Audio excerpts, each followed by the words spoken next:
Hi, and welcome to Shakey's Sports Journeys. It has been quite a few months since recording the last podcast. There's been quite a lot going on in life, therefore there was a break in the podcast. But it's really good to be back. Who better to have than my first guest as I relaunch the podcast? I say hello and assalamu alaikum to Majid Haq. How you doing, Majid?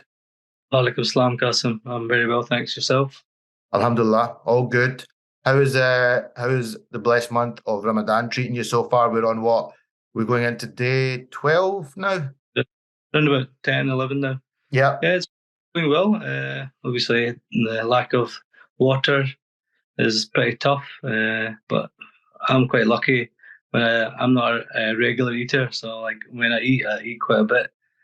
But in the meantime, I'm not really like a snacker. People who like eat 4 or 5 different meals a day, they'll find it a lot harder than me. You're not big on your breakfast normally? Just water. You know me as well. Like when we used to go on tours, they would want us down for 7:30 a.m. sitting in our seats having our breakfast in front of us. I used to come down, have a wee drink, then head back up. It was more of a tick box exercise. It was more of a tick box exercise. And yes, you never really ate much at breakfast. You were more a person that liked the late night dining with a wee chocolate gateau or something like that. You enjoyed that. You enjoy a wee dessert. What's your dessert take like? And during this month, do you have a dessert, or you taking a breather Yeah, and saving it? I think we always have a dessert after dinner. Me and my wife and my mum and dad, we always have something sweet with our tea afterwards. But we wait a couple of hours after we've had iftar around about 8 p.m. Well, listen, it's good to hear that you're having a blessed month. My waistline is certainly feeling a little bit better, which is good because cricket season is coming in the next couple of weeks. So I needed it over after the winter period. Let's get into this chat, Majid. What I was looking to discuss today is we're 9 months on now from Sports Scotland commissioning an independent review off the back of you and I speaking out and suggesting that we felt Cricket Scotland were institutionally racist. Plan for Sport carried out the review. 6 months later, the report came out. It was damning. Cricket Scotland failed on 29 out of 31 indicators, only just passed on 2. We obviously went and did a press conference. Wasn't very easy to do. It was a tough day. And I thought it would be good for us to just sit down and talk about the aftermath. But first and foremost, we were vindicated. Yeah, 100%. Obviously, we felt that throughout our career. It was always tougher when you're in the minority, and the opportunities that you got as a player in a set position, we always found it was a lot difficult. Uh, and obviously, I think that's still carrying on to this day, with obviously some selections at the World Cup in the recent times in 2015, back in 2007. So it's still going on at the moment, and I'm hoping things can definitely change for the future generations. Something that's been very evidently clear to me is people seem to be, one, in serious denial of any problem. Um, and they seem to think that it needs to be racial slurs here, there, and everywhere for it to mean that there's racism, that, institutional racism. I've certainly educated myself, understand it a lot better. It comes down to opportunity a lot of the time. You're more of a stats guru than I am. But I mean, you look at some of the players that are coming on near 100 caps now for Scotland, and you compare them to some of the players of the past. And yes, a lot of players of colour who were very good players coming through, more than 10 years ago now. There is still some other great players coming through, and I hope to see them get opportunities. But you compare the amount of caps those players got compared to the players back then, and these players are not even frontline players. They're averaging like, I'm not going to go into start naming and shaming people, but some of these people are not even getting close to a 20 average, and they've almost played 100 caps. How does that work? Obviously, white players have definitely been favoured. Obviously, they've been given set opportunities and set positions, batting wise, games against the lesser teams as well, to sort of bleed them in. But for me, it comes down to performance. If you look at the A team record, you look at the top Scotland record, you'll see there's a big, big difference between some of the players at the top and then the ones a bit lower. Obviously, we don't want to name names, but you just need to go onto Cricket Scotland website and you'll see everything there in the stats. People obviously say, "Oh, Majid, I think you talk about the opportunities. You played 200 times. You played this for the A team." I had to earn that a lot. There was times in my career in 2003, I had a good season as a young 19, 20-year-old against the counties. Took 4 against Durham. Scored 58 not against Shoaib Akhtar. And Durham had his 6 for 5. I was batting 8, and then 2004 I hardly played. 2005, 2006 I came back towards the end. So I'd missed almost 3 years of my career there. 2007 I played at the World Cup and had a good tournament in Kenya when I was one of the top players of the tournament. And then obviously in 2008 I hardly played. 2009 I came back. And then from the 2009 mid-season to probably 2015 when the World Cup, I played consistently. And that's where my performance obviously picked up as well. I was on a full-time contract in 2010. That made a huge difference. Obviously, I had issues with fitness, especially in the early part of my career, which I own up to. That's something I could have worked on harder. But at the end of the day, if I was performing, I always felt like, yeah, you pick somebody for me who's performing better, even if he is maybe not as fit as somebody else, but is that person who's really fit able to perform?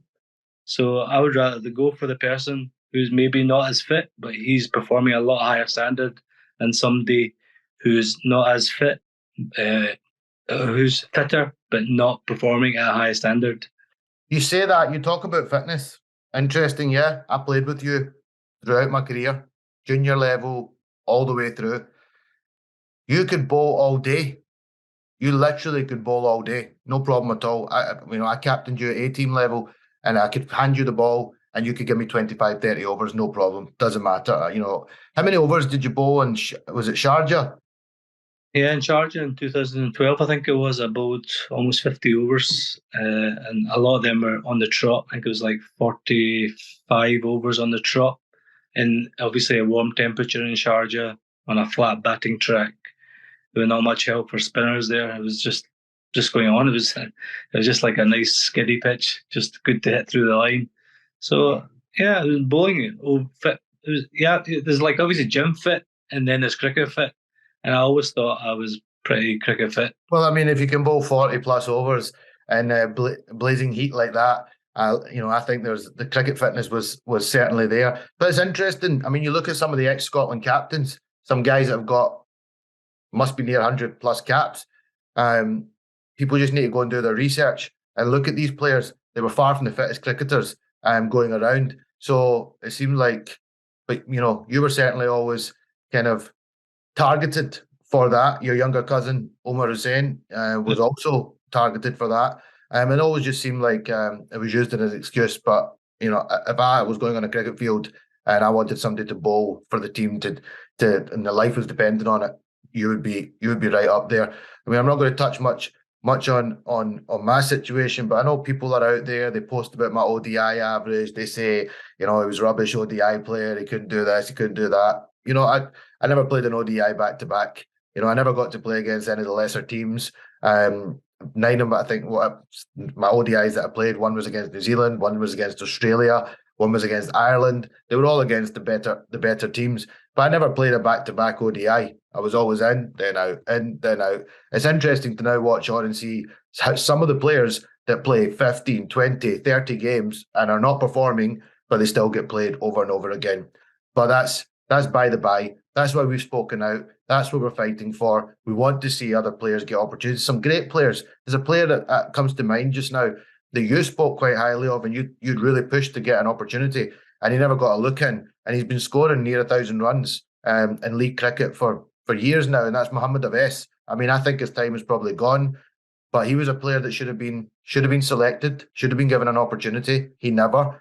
Now we're pushing for this youngster. We're not that young anymore. His years are going on as well. Adil Ghaffar, fast bowler, who I certainly have seen from a very young age. I know you did as well, and we were highly impressed with him.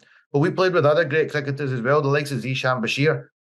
I would have loved to seen you and Zishan Bashir both at either end from each other, different types of spinners. I think in one day cricket it would have been really exciting. Never got a look in, never got close to getting a cap. But that's what we hope will change.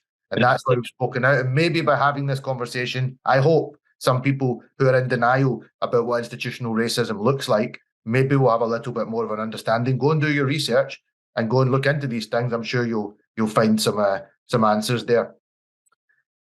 Since speaking out, it's been really clear to see majority of the Scottish cricket community, even after a damning report, are in denial. Many of our ex-teammates, current national team players, a lot of the Scottish cricket community, they're in complete denial. Why? I'd say it's almost like white fragility. For me, some of the comments and stuff doesn't surprise you anymore, Shaky. You're probably the same. Nothing surprises you anymore. And obviously, people are wanting me to pick up the phone and give them a call to explain things like, well, why when you've already made your mind up, how can I change your mind? Why would I waste my time once you've been gaslighting on Twitter or other social media platforms that you want me to call you up and let's have a discussion? That time is gone now. The time before was about a year and a half ago when we obviously spoke up. They've made their minds up now. So Majid Haq calling them up is not going to change their minds, or Qasim Sheikh calling them up. They're not going to change their minds. They're middle-aged men now. So for me, it's been actually crazy. It's a clear-cut report there. It's one of the worst reports you'll see in the UK in terms of institutional racism, and people are still in denial. So God help them. Yeah, no, I agree. I agree with everything you say. I echo everything you say. It didn't. I was probably different to you when people started being so defensive at first. It really got to me. I couldn't understand, even after, like, if the report had come out and basically been clear and said, no, there's no issue here, God help what would have happened to us then. We'd probably been in a similar situation as Azim and having to consider, leaving the country. We would have got targeted. But we've still been targeted. We've been targeted even though we've been proved correct. So yeah. So what chance have you got? What chance have you got? You've got no chance. The women's players, though, I want to mention some people in particular because I really appreciate them. And, I think they're stronger than a lot of the way the men have responded. I talk about like the current Scotland captain, Wildcats captain, Catherine Bryce, has given us unwavering support. She's acknowledged us. I've had quite a few conversations with her. She's been nothing but supportive, and she wasn't afraid to support that we've got this wrong and we need to do something about it. Her sister as well, Sarah, very supportive. Obviously, we're very proud of Abtaha Maksud. We support her 100%. She's a fantastic role model for the South Asian community, especially young girls out there looking to get into cricket. And the fact she plays cricket with a hijab, with a smile on her face, I absolutely adore her. I think she's, her family, everything about them, they're amazing people.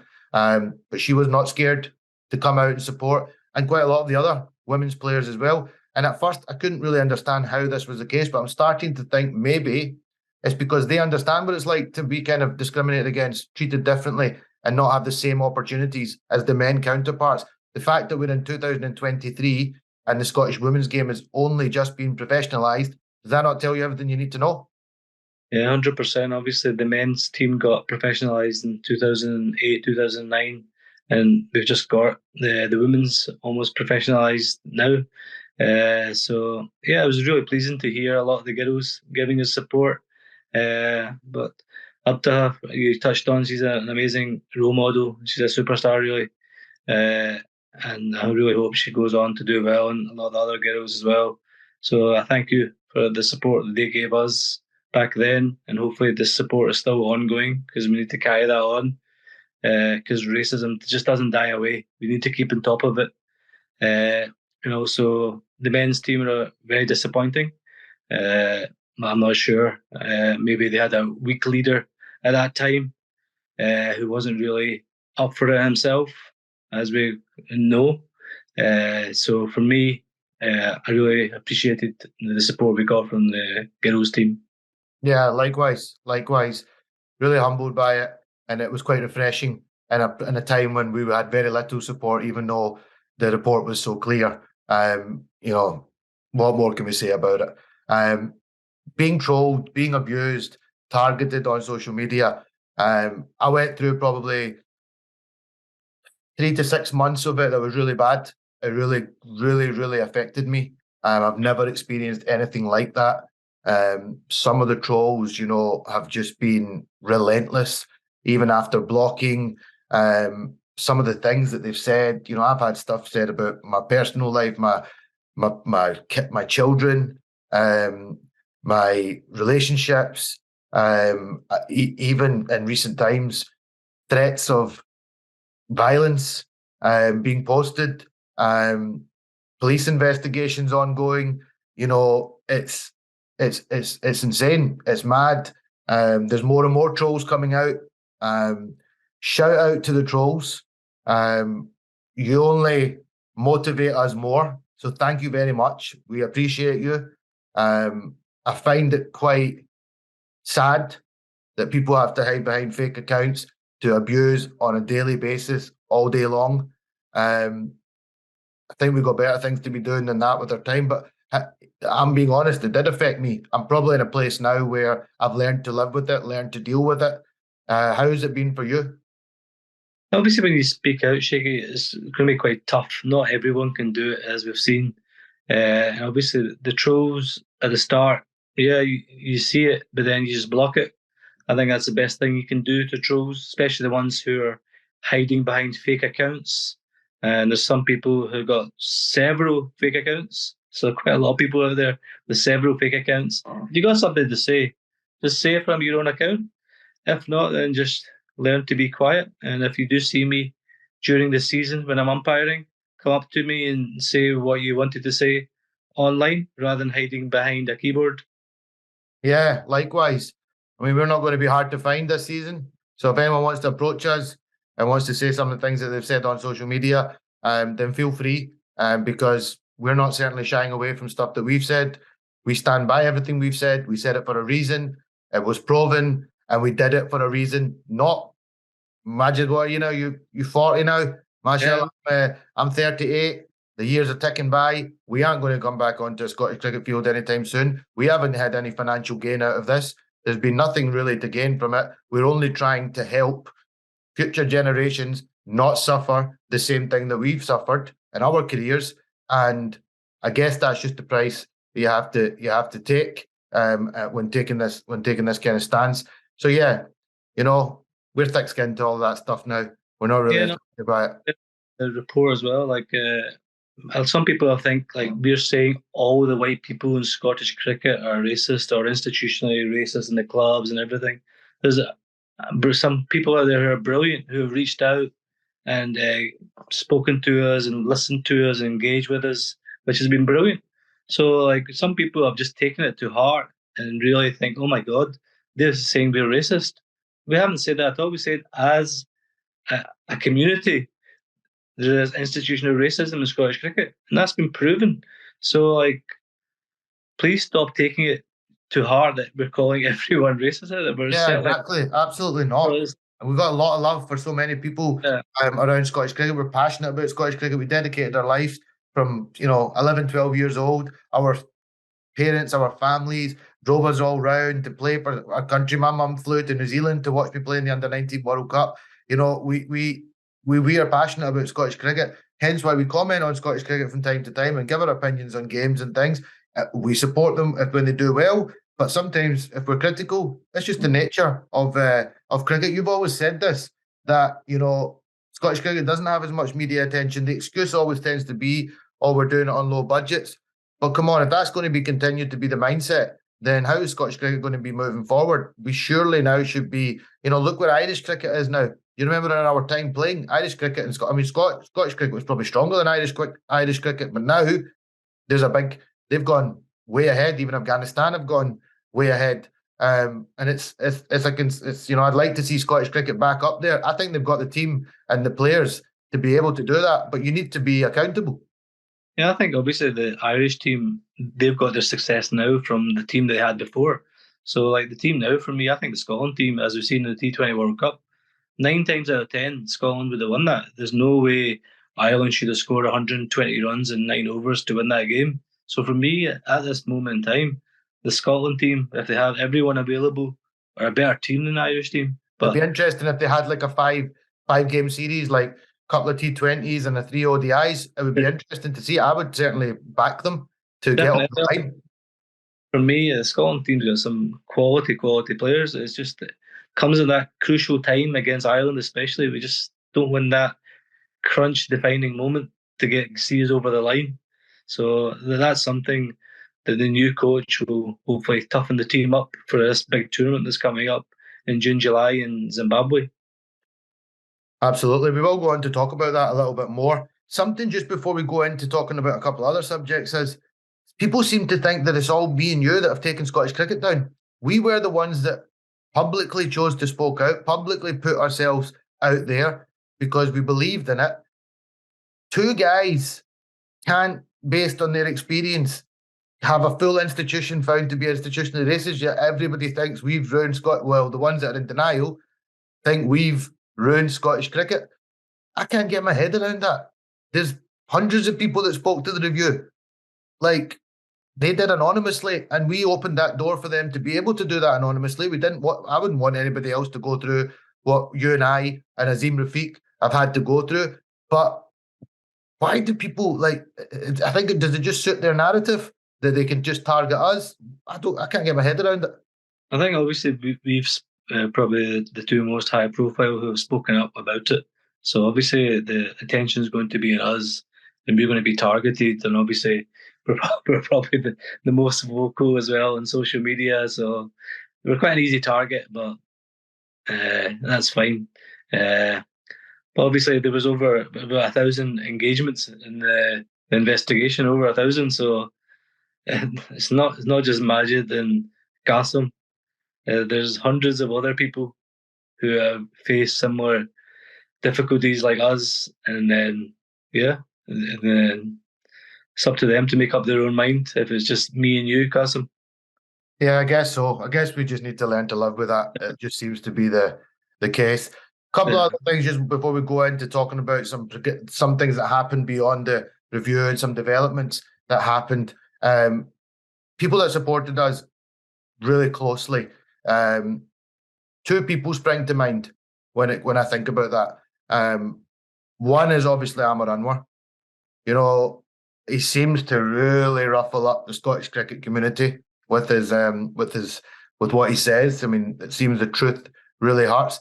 But I don't know where we would be without the support of Amar. I mean, that guy has been fighting injustice and fighting for equalities and fighting subjects like racism. I mean, he's in a case against the police right now where he's representing the late Sheikh Ubayu. I don't know how he does it. 30 years we've been doing it. We've been involved in this now for a couple of years, and we've seen how difficult it is, how draining it is on your mental health and your well-being. He's a warrior. I've got nothing but respect for the man. Yeah, he's an absolute champion, Shaky. Obviously, we've seen him face to face and met him. He's actually a really, really nice guy. We sit there and chat to him. He's just like a normal person, down to earth.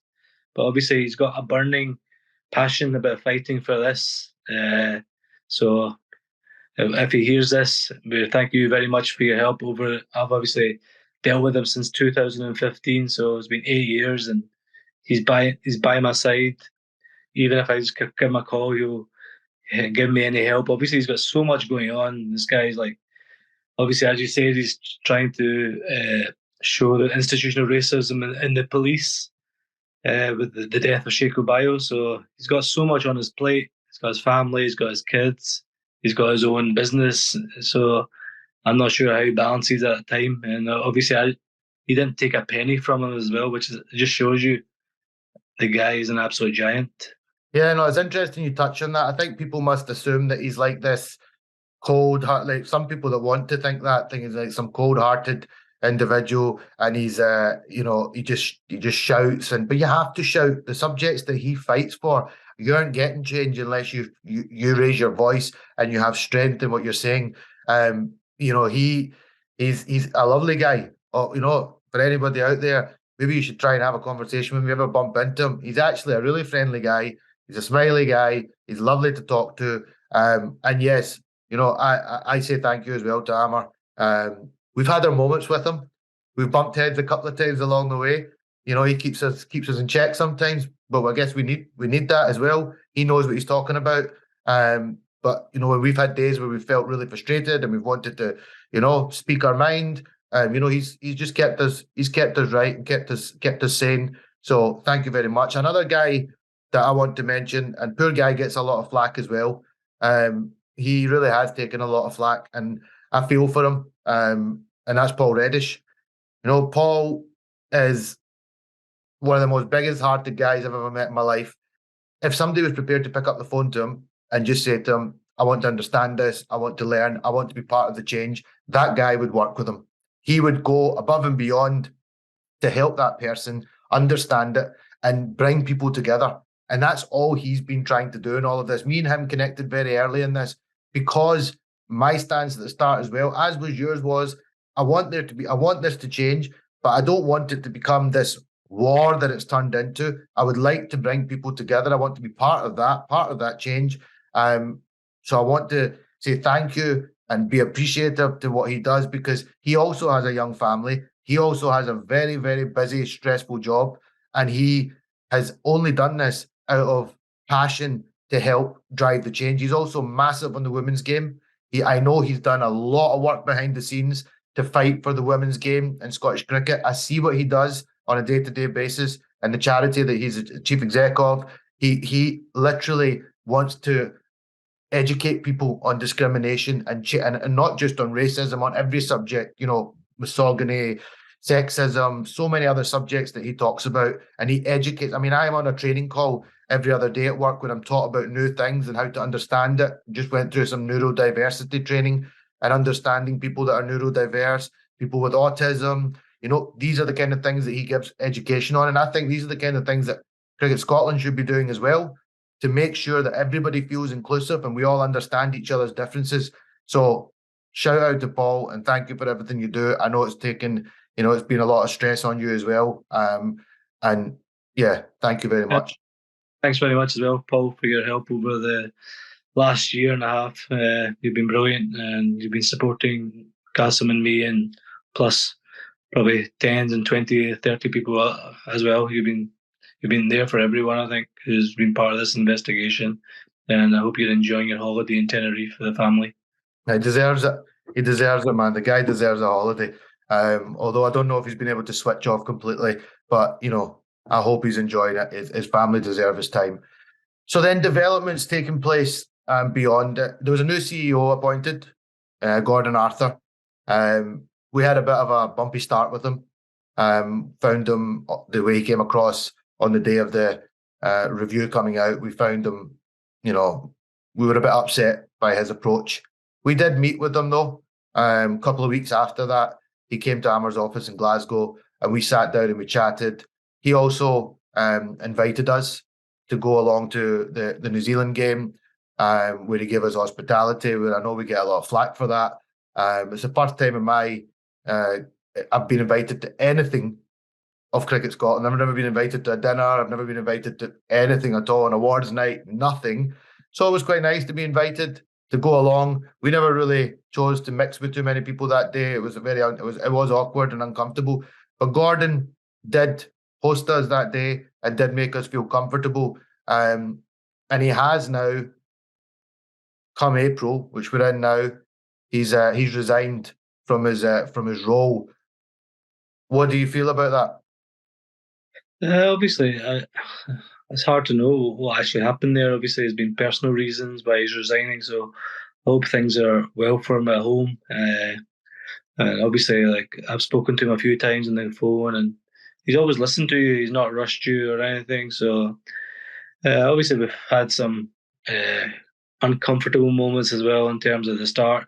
When the review came out, he refused to apologise, and then obviously later on, when in front of the Parliament, he was saying, made a bit of a racial stereotype that a lot of Asian parents don't want their kids to get into high level sport. They want to rather get them a job. I think, which was based on the assumption of Anjan. Yeah, but apart from that, I think he has tried his best from what I can see. Obviously, only God knows if he has or not. But I hope he's okay, whatever he's doing just now. Yeah, I hope so too. It did sound like there's some personal circumstances there, and I hope he's okay, him and his family. And I wish him all the best. And I think the thing about Gordon that impressed me was he did get some things wrong, but when he was challenged on it, he was prepared to understand and accept that he got it wrong. And I think that's important because you can't expect everybody to just understand this. There is a bit of education that needs to go on, but there needs to be a willingness and acceptance and wanting to understand. But if you're going to be defensive, that's very difficult. Also, a few more months after the review came out, around 6 months ago now, there was a new chair appointed. Now, that's been an interesting one. And I think there's been a lot said over the last couple of days, and we'll go into talking about it. But let's just talk about a bit of the background on that first. So, was it not you that travelled to London to have a meeting with the ex-chair now to sit down and see what his thoughts were and encourage him to go for the role? I was down in London, obviously, not to see Anjan specifically. I went down to do a bit of shopping for my wedding in October, and I just messaged Anjan, obviously, things to do or see in London, and then he said, "Oh, let's meet up then if you're in London." So I went to go and see him. We had a chat, and then I said to him, obviously, there's a couple of roles coming up. You should maybe think about going for it. 'Cause obviously, from what we know, he's quite a young, successful, ambitious young guy. So I thought, obviously, the dynamics were maybe changing a little bit in the organisation as well after the report, that they might be looking to get a few more people of colour in to get their point of view and see it from their side of things. So obviously, I know him as well. We played together at Fergusley and stuff like that. So obviously, I'm not. He's been down in London for the last probably 7, 8 years now. So yeah, I thought he'd be somebody who could potentially go for one of the roles. And after speaking to me about it, he did go for the role of chair. And obviously, I spoke to Gordon about it as well to recommend Anjan plus a couple of others. And obviously, Gordon and the panel who interviewed Anjan liked what they heard. So then obviously he became chairman of the organisation in October.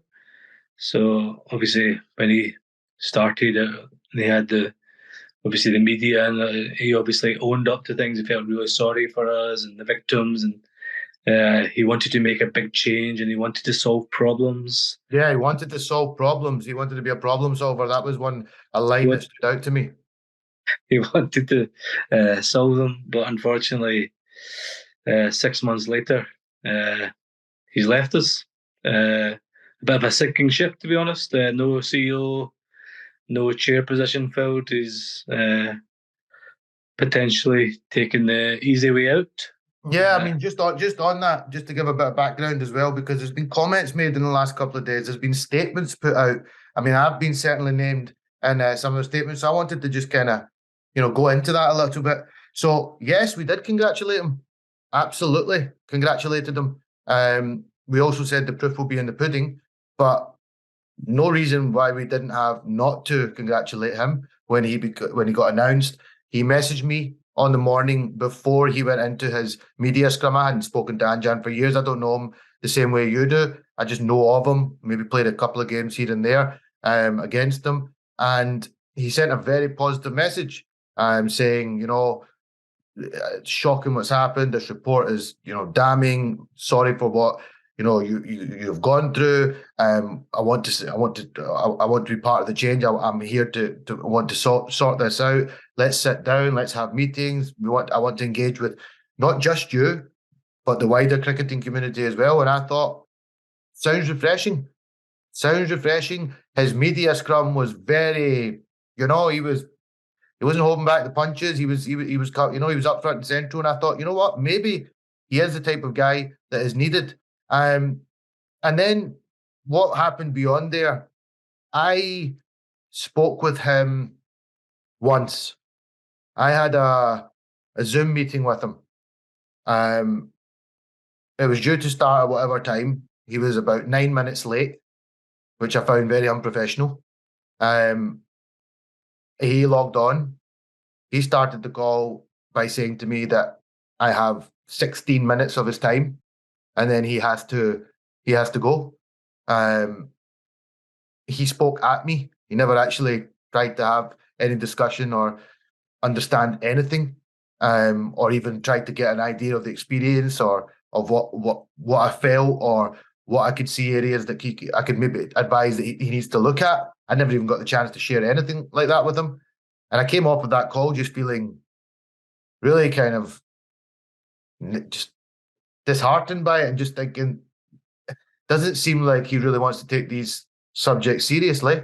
And yes, as time went on, I already had concerns when he was appointed due to the fact that he associates with the likes of, you know, Nigel Farage out there. I had concerns. I felt, is he the right person for this? You know, it's not exactly the kind of person you would mix with being associated with if you wanted to kind of get rid of institutional racism. So I had concerns. And yes, I did post an image after I started to realise and hear through the grapevine that he wasn't engaging with people. And I did. I posted it saying, you know, this is my, you know, is this the right person to take the sport forward? So this all comes to a head. I think just coming back to that Nigel Farage situation, because if, for example, obviously cricket in Scotland is not the major sport. For example, if that was football in Scotland, and they were found the SFA institutionally racist, and they appointed somebody who has links with somebody who's like part of the far right almost, in Nigel Farage, that'd be all over the papers. That would have been all over the papers, yeah. I think whoever gets appointed next time, they need to be doing a bit more due diligence and making sure that they don't have those kind of associations, because that can always come back to haunt you if things don't go right. In hindsight, maybe I shouldn't have posted the picture. I'm very passionate about this. I was willing to engage with this person, and I've just felt like, and from what I was hearing, that he was not showing that. And yeah, I posted it. I guess sometimes you don't always get things right, and maybe I shouldn't have posted it. And then there was an EDI advisory group that had been put in place. They talked about the EDI advisory group and saying that, we've made massive strides forward and we're doing a lot of good things. The ED advisory board that he talked of had met once in 7 months. We're talking about a time we live in where you've got Zoom, Teams. You could easily be setting up meetings. It doesn't matter if somebody's in another country or they're traveling. Nowadays, you can set up a group meeting and you can have discussions. To only meet once in 7 months is a big concern. And on top of that, 4 people resigned, all 4 people of colour. One standout in particular individual in that is Abda Maqsood, who's a current women's national team player, plays in the 100 competition. She felt that she had to resign from that role as well because things that they had put forward as concerns were not heard. So basically, he lied in that governance review. He says he stands by it, but the truth is pretty black and white, I think, to everybody out there. Why would 4 people resign if it wasn't the case? Yeah, obviously, I seen the governance review. I skimmed through it a little bit, but there was almost like an undertone there from Anjan. The issue of institutional racism was going to be fixed within a few months. He also claimed they would be coming out of special measures. It was interesting to see Sports Scotland countered that and said, "You don't make that decision. We will make that decision, and you're a long way off at the moment." I think he was a wee bit too cocky with that. We're going to leave before the 31st or on the 31st. That wasn't up to Cricket Scotland. That's up to Sports Scotland, whether all the criteria had been met. You look at the example of institutional racism in the Met in London and the police. They were labelled that in 1999, and we're in 2023. Almost 2 decades later, millions and millions of pounds spent. They're still battling that label of institutional racism. Anjan almost thought Cricket Scotland forget about that within a few months. Yeah, and he So, also made some really big claims. Like I remember when Saka got announced. Now mm, I'm not blowing my trumpet here or trying to take. I went on Sky Sports and spoke about it that day. Saka had done a lot of work with Tom Brown.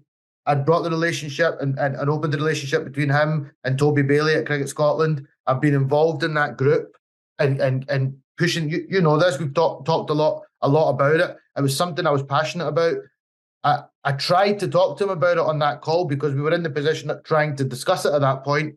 He wasn't really interested, but then came out and said, "Yeah, good to have you on board, Saka." And I just felt, again, it seems like he takes credit, but that gets a little bit more interesting because he took credit for the EDI advisory group, which sounds like it was a shambles. It was a shambles. 4 people resigned. But then also, there's this trip to Antigua that he talks a lot about.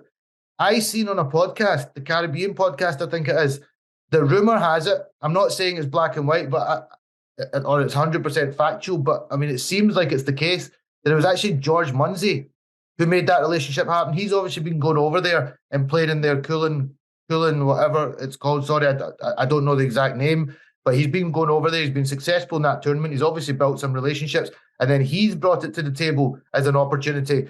But it seems that the ex-chair wanted to take all the credit for that as well. I'm not too sure about how much he actually done to bring that forward. And then he also makes some outrageous claims. He claimed that Paul Reddish was put forward as CEO. Paul Reddish is the chief executive of the organisation Volunteering Matters that I work for. I think his salary is a slight bit more than what that role would have been. And it also would have been a massive conflict of interest. Paul being somebody who supported a lot of the victims in this, he's part of running out racism. It would have been madness for Paul to get involved. And it just, again, why make that kind of statement? He claims I harassed him for 6 months. I raised a few concerns to him.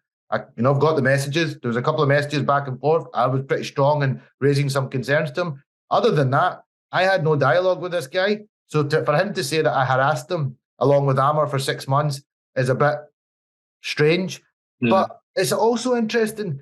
You shared something with me that was pretty interesting as well. He's saying he's so passionate about Scottish cricket and we're this lobby group. We want to ruin Scottish cricket. We want to do this and we want to do that. What did he suggest to you at one point? In terms of, obviously, he wanted, obviously, he messaged me on the day of the report coming out, and he said to me, if you need money, I'll personally, financially back you to sue Cricket Scotland if you want to take things further. And he gave me that offer. So I just... Wow. Personally, so he wanted to basically take them to the cleaners financially, and now he talks about the fact that all he wanted was to help Scottish cricket, and now he's saying he wants to invest. Yeah. It sounds like he likes to throw the fact that he's got some money around, but he was willing to basically fund your legal fees to take Cricket Scotland to the cleaners. Which ultimately you have never chosen to do. So yeah, it's good to just put a little bit more context and all of this, a bit more background, because he's been very bold in a lot of his statements last few days. Another point about Anjan as well, obviously he's talking about the lobby group, and we all know that he's obviously talking about running out racism, having too much influence, and that you should also be focusing on other people as well, which is brilliant. I think you should be speaking to everyone. But it's almost like, the Black Lives Matter movement that was picked up a few years ago, and you start saying all lives matter. That's what he's done. Yeah. Basically, you missed the point, Anjan. You're obviously he became chairman because of our fight to prove the institutional racism. That's interesting, isn't it? Do you think a 31-year-old person of colour would have became the chair of an international governing institution like that? He was in an extremely privileged position to be a chairman of an international sports team at 31 years of age, which is normally reserved for somebody in their late 50s and 60s. He was also getting paid for it as well, because the chair position is normally voluntary. He was actually getting paid for that. So he was in an extremely, extremely privileged position at such a young age. maybe you shouldn't give it to somebody everything at a young age, because they learn to appreciate it later in life. And I think maybe in the future, Anjan might appreciate what he had, and he's completely missed the point about no, the focus shouldn't have been on sorting out the racism issue. That was one of the reasons why he got the job, because Gordon and the panel and the organisation probably wanted to put a person of colour at the forefront of the organisation after everything that happened. Because, being honest, if this never happened, they would have looked at his CV and said, no chance. Yeah, he didn't exactly have a background in anything. Even though his CV for a youngish guy is... Oh no, he's a successful young man. He's a successful young man. He's a got that entrepreneurial mindset. He's a businessman, and I'm not taking away from the fact that he's will go on to probably achieve lots of amazing things in business and make lots and lots of money, and he'll be a great success, and all the best to him. But he didn't exactly come in the background to challenge this kind of stuff. In terms of money always doesn't buy you class as well. And for me, since Friday, he's put out a statement saying, "I no longer wish." He's almost talking like he's bigger than Cricket Scotland, and obviously, like, his mum and his dad have been sending quite messages on Twitter as well, which is embarrassing. It's embarrassing. But yeah, look, they're both. I've decided to block both of them now anyway, because I don't need to see that jargon. But look, all the best to the guy. All the best. I'm sure there'll be a backlash to some of the comments we've made on this this podcast just now, and that's fine. We've spoken.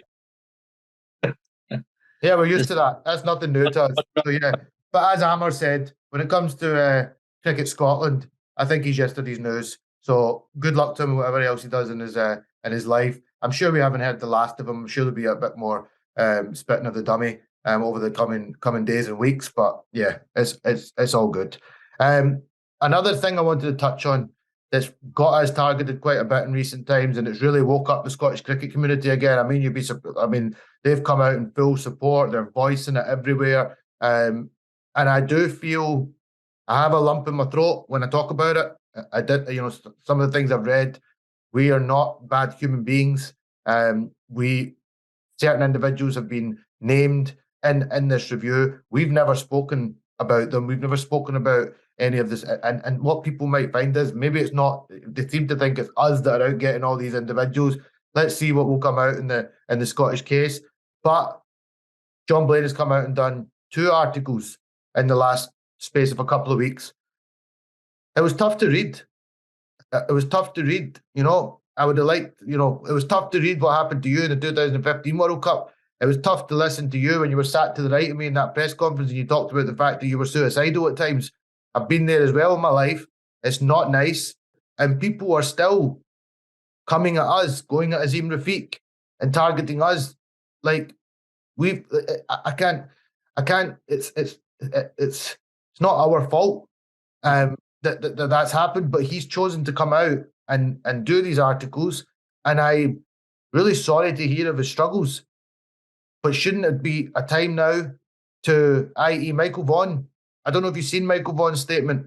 I actually thought Michael Vaughan's statement was pretty good and balanced. He showed a lot of empathy towards Azim as well. He didn't take the opportunity to just come and stick the foot in. Although his old pal Piers Morgan certainly has taken the opportunity to stick his foot in. Michael Vaughan showed some class, and he was apologetic for, he apologised for his tweets that he previously sent as well. And I think that's ultimately what it is. It's just accepting some of the wrongs. And if people were willing to engage with us or engage with other victims and show some remorse, how do you feel about that? Yeah, obviously people are still denying that John Blaine's guilty. He's been proven. Obviously, you have to respect the decision sometimes, and time to sort of stop gaslighting as well. Let's have a chat and let's talk things through. He's been proven guilty. What is in black and white? What more do you want? He also chose not to come and defend himself, Majid. Michael Vaughan chose to come and defend himself. Yeah, obviously he didn't turn up along with a dozen other people. Obviously the whole Michael Vaughan thing, he got away with it. But obviously everyone's focused on Michael Vaughan getting away with it. What about the dozen other people who were found guilty? that sort of detracted away a little bit from the whole investigation. They're concentrating too much on Michael Vaughan and forgetting about the people who were found guilty. Just on that case, Azim Rafiq, if anybody's gone through stuff in these last couple of years, that poor boy has gone through hell. He's literally had to take his family and leave the country. His mental health has been absolutely rocked. I'm sure he will have had some thoughts himself that have not been good thoughts along this way. And yet people just still attack him and say, he was found for making some comments and putting stuff out that he shouldn't have said. And he has continued over and over and over again, not just once as a tokenistic gesture. He's done so much work with the Jewish community and I think he continues to do so to make sure that he sets the wrong right moving forward. Yet people just can't get past that fact and they just want to keep targeting him when he's been vindicated over and over again. It's why I stand by him and I support him. We all make mistakes. Everybody can make mistakes. But if you show a willingness to listen, learn, accept, and understand and move forward, there's forgiveness there. Good people are willing to forgive. 100% Shaky. Obviously, no one is perfect in life and people always make mistakes, but you need to own up to them and stop denying that, no, I didn't say that, or I didn't hear it, or stuff like that. So for me, you've got to have some sort of contrition there. If that is, then we're very forgiving people, Muslims, and we're in the month of Ramadan. And for me, if somebody was to reach out to me and say, yeah, Maj, I'm really, really sorry that I did say that, and sometimes you weren't included in the team and stuff like that, I'm saying, okay, fair enough. You've manned up and you've called me and you've explained it and you're looking to get better. That's all we can do, Shaky. I feel exactly the same as you. If somebody was just willing to, there's been few people that have reached out, but I mean, I look at ex-teammates that I played with, and yeah, just maybe some understanding of, it must have been difficult. It must have been hard. They have been proven that they were treated differently along the way, and just a little bit of empathy, an apology. Listen, happy to have a handshake and happy to move forward and not be in this position. We don't want to keep being in this position. I think people think we're just out there now. Yeah. Call it to ruin Scottish cricket. We're still challenging because we're not going to take tokenistic gestures because it's not going to fix the problem. It's only going to cover it up for a little while and it's going to appear its ugly head again down the line. It needs to be that people are willing to accept, understand, listen and learn and move things forward properly. And then when that happens, we will be the first to say, big shout out to that person and big shout out to that person. Thank you. Big respect to you and move forward. We don't want to have these, this evil war, going on back and forward, throughout this. I really believe when the report came out, we would start moving forward. But 9 months on, I think we're worse. Yeah, we are. We're worse now than where we even were when that review came out. And that's really sad to say. 100%. We're in a worse position. We don't have a CEO. We've had a chairman who's left and in a horrible way, basically spitting the dummy. He's caused more of a divide. It was already quite divided and he's made it extremely worse. 100%. People can believe what they want. We've spoken about it today. We've told you what's what and what's happened in it. I've put my hands up about posting the picture, but it was a concern that I did have. But yeah, it is what it is. Where do we go from here then, Majid? I'm lost in this a wee bit now. I really don't know how does this move forward. Obviously, they need to find the correct people to lead the organisation, and that is not going to be easy. Yeah, definitely. Obviously, people will have watched and seen everything and might not want to touch cricket skull in a barge pole now. But somebody out there might want to take up this challenge Obviously, the organisation's rock bottom. The only way is up. It can't go any lower than it is just now. So that may be a brilliant challenge for somebody out there. But obviously, for me, like a lot of people think we just want people of color in the organisation running it and everything. That's not what we want. We want the right people in there, regardless of color. We obviously want a bit of diversity there because that's very important. But we want the right people, not people who are just out there for themselves, make a wee name there for the short term, and then see you later, bye bye, cause a lot of trouble, then head away. We want people there who are there for the long term. And obviously, we need the right people selected by Sport Scotland now because for at the moment, I don't see anyone in charge of Cricket Scotland. There's nobody in charge. They Yeah, have so nobody in charge. Sport Scotland need to step up big time now and get people in there of the right caliber and qualifications. I see they've named John Lunn again to come back in as kind of interim. Poor guy must have been thinking, what have I done to deserve this again? He No, the he John came in at a Lunn pretty sticky time. the John Lunn situation. That was an article I'd sent from 9 months ago before Gordon Arthur.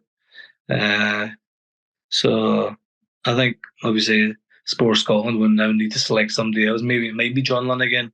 Who knows? But No, I don't yeah, think John Lunn. I don't think John Lunn will respond to the email if he gets that one. I think he'll say, "No, look, I think it's important now that they recruit well. Somebody out there, there is a couple of people out there that will be looking at this that will see a challenge and yeah. know that they can really make change. And I really hope there is. And I guess anybody that listens to this, if you know of anybody and you know that they would be somebody that are passionate and could make a change, then reach out to them and get them to apply because that's what this needs now. It needs some really strong leadership, and there's no reason why Cricket Scotland can't move forward from this and can't have a positive outcome. I think it's going to take time. I think that's clear to see. 3 months, 6 months, 9 months. It's not a very long time. I think it'll take longer than that. But as long as it's moving in the right direction consistently, then that's a good thing. And hopefully, at the end of all of this, we can come together as a community because we don't want this friction. But what we're not going to do is be silenced by tokenistic gestures. So that's where we're at now. What else? Cricket world. You're a big cricket fan. You follow our cricket. Obviously, we're talking a lot off the field stuff, but I'm quite positive that in the next 3-4 months, hopefully Scotland get their best squad available for the tournaments. Obviously, there's a 50-over World Cup in October and November in India. The Scotland have to qualify for that in June, July in Zimbabwe, which is going to be a proper tournament as well. It's going to be almost like a wee mini World Cup itself with teams of the caliber of Afghanistan, South Africa, Bangladesh, Sri Lanka possibly. Mouth-watering clashes. So that's the kind of cricket you want to play. I think Scotland have been playing the last 3-4 years quite a lot of games against Oman, PNG, Nepal. Well, it can almost get boring, especially for the top players. They want to test themselves against the best teams.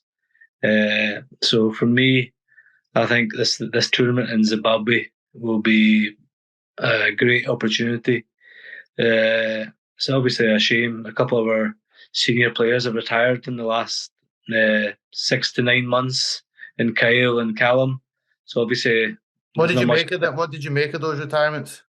Callum, I think obviously I didn't see Callum coming. I didn't really see it coming. I thought he played for a few more years. I think Callum might have played 50-over cricket. I think he'd struggled a little bit in T20s. Yeah, and concentrated on 50-over. But obviously, he's got a young family now. I think he's got a decent job at a school down in Kent. Obviously, Kyle had retired from T20 cricket and gave up the captaincy just before the report came out. You must have seen the report coming out bad. Hand the reins over to Richie. So he obviously was going to focus on 50-over cricket, but now he's left a gap because what did you make of him playing those last couple of tours? I feel like they maybe made an error there that they could have brought in some, because now it feels like they're going into a tournament and a player like Kyle just going, but not really any preparation. Like those tournaments should have been those recent tours. I think with a chance to bring in more youngsters and put them in the deep end. and get at least a little bit of exposure. But now it feels like, there's a lot of big shoes to fill. And while we're on the subject, as much as people want to say we're haters and we're this and we're that, these people that we're talking about were once ex-teammates of ours. You played, I've played cricket with Kyle since we were 11, 12 years old. I've been honest in saying that we haven't seen eye to eye in recent times. But I mean, great career. Standout moment for me, 156 against Bangladesh. We spoke about it in a podcast a couple of years ago. Probably the best knock scored on the international stage by a Scotland batter. I think he'll go down as Scotland's best batter. I think you go down as Scotland's best bowler. So we were by no stretch haters, and we happy retirement to him. But we just got a lot of stick because we challenged. You started the challenging a few years ago, and in recent times, I felt as well that he's not the player that he once was, and we were getting absolutely grilled for it. But I couldn't get my head around it because you're 32 years old. You never played again after the age of 32. You're now 40 years old, and you're still the leading wicket taker of Scottish cricket. So I feel like there's a reason to challenge that. We're talking about a guy that turns 38, 39 soon. I'm 38. Kyle's a bit older than me, so 39 soon. And we are terrible for challenging. But I didn't see people coming out swinging and shouting for you after the 2015 World Cup. You could have comfortably played 3-4 more years as well. But I think just in the last 2 years or so, his game, 2.5 years, you could see his game wasn't the game that we knew Kyle was capable of. And we shared our opinion, but we seemed to upset people. You really upset people. Obviously, when a person of colour speaks the truth, it's not well liked. So for me, obviously, Kyle's been a top player. He goes down as Scotland's best ever batsman in my eyes. What I've seen, I used to say to him, Kyle, with a bit more, just something a bit in you. You could easily play for England. He had the game. He was good against short ball, off the back foot, off the front foot, good against spin. So for me, he could have gone on to play for England. He was that good in my eyes. Classy player. I love when he punches off the back foot, good off his legs. He loved, like, his knock against Bangladesh was just like class. I was in Pakistan actually at that World Cup was getting played, the one that you played in as well, and he's an amazing player to watch. But I think he's probably right time. A few years ago was probably going to coaching, but he's made that move now, and we don't wish him any badness. So good luck to him in his coaching career. And Callum, what a strange story. We were in South Africa with him, and he was a bowler, and he also got called for having a dubious action. Next minute, he starts hitting balls, and it looks like he can bat a bit. But I never seen that in him when we used to play junior cricket against him. I never thought, well, he's going to be a great batter. Kyle, was going to be a good batter. But even some of the things Callum did, I mean, his knock against Afghanistan, against Rashid Khan, when he got 100, very impressive. And his knock will go down in history against England, where they won the game. Special knock that day. So shout out to both of these Scottish batsmen. And I'm sure you share what I say, all the best to them in their future endeavours. Yeah, definitely. Obviously, Callum was amazing how hard he worked to make himself into a superb number 3 batsman in 50 over cricket. I think he's got 10 ODI hundreds, but I think that's probably going to be a record to stay for a very long time. Once Callum got in, he would get big scores. Great competitor. He had something about him.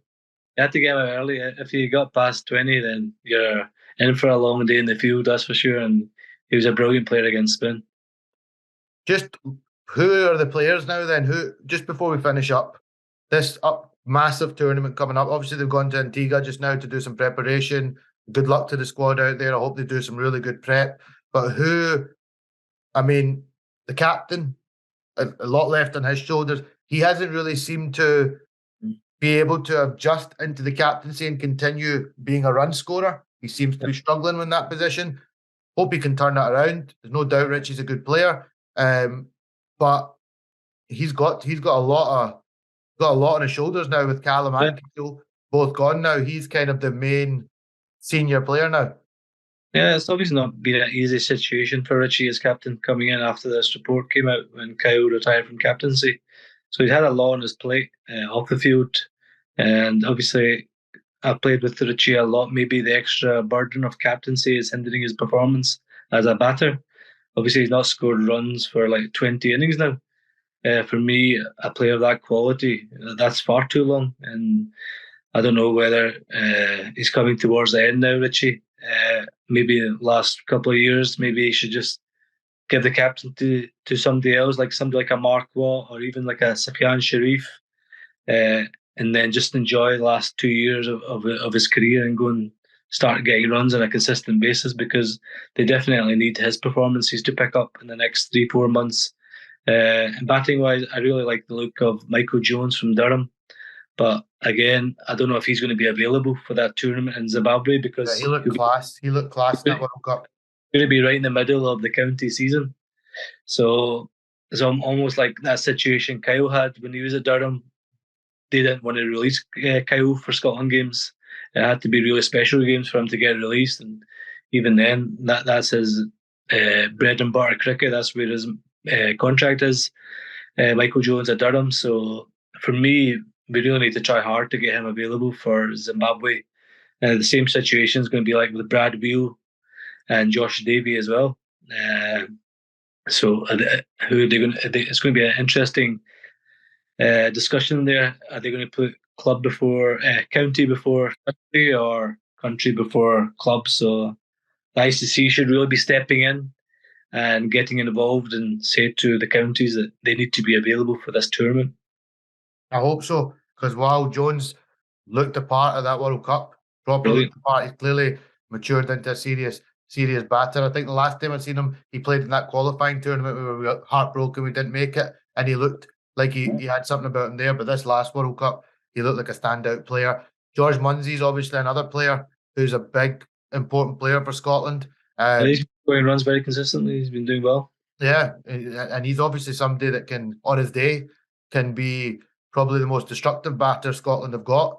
So, you know, he is a big tournament for him as well. Again, with Kyle going, Callum going from the batting lineup, you know, players like him and Richie are going to be really important to step up. Matthew Cross, been around a long time now. You know, I don't think has really fulfilled his potential. But maybe now is his time to really show what he can do with the bat at that level. With the ball, they've got I like their attack. They've got, you know, plenty of options with the ball. Yeah, Scotland have. Obviously, Watty's been superb now for a long, long time now. So Safi's still going strong. They've got Chris Soule bowling good pace. They've got Josh Davey. They've got Brad Beal. They've got Hamza. Even Leask is now coming onto a game with the ball. Obviously, Safi's now been around for forever, and he knows what he's doing at that level as well. Yeah, 100%. Safi's an experienced cricketer. He's in his early 30s now, and he's still probably one of Scotland's most consistent bowlers, along with Mark Watt in the recent times. They've obviously, I think they may be missing probably another quality fast bowler. But obviously, Adil is obviously going to Antigua, so it's a great opportunity for him to show the new coach what he's all about. I wish him all the best. All the best, Adil. All the best. Definitely earned his opportunity. He's worked very hard and been one of the best opening bowlers in the country for 2 or 3 years now. So, and he's been down at Saka as well. He's putting it up. I've had, I've spoken with Tom Brown at Saka quite a lot, and he's been put through the tough time through there. Trained really hard, and I'm excited, and I'm really hopeful, inshallah, that he can do some exciting things and get an opportunity to come into that team and get a good run in that team as well to show what he can do. So yeah, to the Scottish team, who are, I think, on their way or have been on their way with a few players. I think they had a bit of a nightmare journey. I think they took the coach all the way down to London from Edinburgh. I don't understand why they never just flew Edinburgh or Glasgow straight down to London. Did they miss the flight or something? They missed their connecting flight because they were stuck in an accident on the M6, was it, or M1? Oh my God. I don't understand why you take a coach down in the first place. It's all part of the fun, I guess. That'll be a story that they'll tell another day. Maybe to the grandkids. There was a time I went and toured to Antigua and we missed the flight. But listen, good luck to them. Good luck to the squad. Hope they take the opportunity to have a really good prep out there. And yeah, we'll be excited to see what they can do in the qualifying tournament. Mr. Hack, it's been good to talk to you. We've covered quite a few subjects today. I guess we can leave with a final message. From my point of view, I hope anyone that sees this